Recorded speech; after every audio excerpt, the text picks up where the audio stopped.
আসসালামু আলাইকুম। শুভ সকাল আমার ফেসবুক বন্ধুরা, কেমন আছেন সবাই?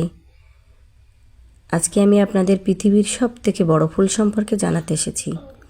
আজ পর্যন্ত পৃথিবীতে যে ফুলটি বড় বলে বিবেচিত হয়ে আসছে তার নাম করফোর্স ফ্লাওয়ার বা মৃত ফুল। ইন্দোনেশিয়া ও সুমাত্রা দ্বীপ ছাড়া এদের আর কোথাও দেখা যায় না। এর বৈজ্ঞানিক নাম র্যাফ্রোসিয়া অ্যানোমিডি। এটি ইন্দোনেশিয়ার জাতীয় ফুল। এর এক একটি ফুলের ওজন 11 কেজি পর্যন্ত হয়ে থাকে।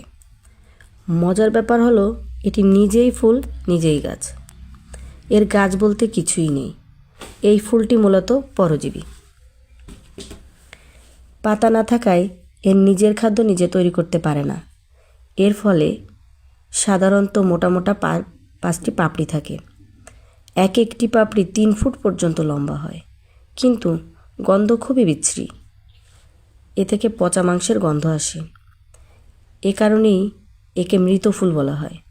মানুষের কাছে এর গন্ধ খারাপ মনে হলেও কীটপতঙ্গ ও পোকামাকড়ের কাছে এটি খুবই লোভনীয়। আর এভাবেই এই পোকামাকড়ের মাধ্যমেই পরাগায়ন ঘটে ফুলটির। আর এভাবেই ফুলটি প্রকৃতির সাথে টিকে আছে। আশা করি আপনাদের সবার ভালো লেগেছে।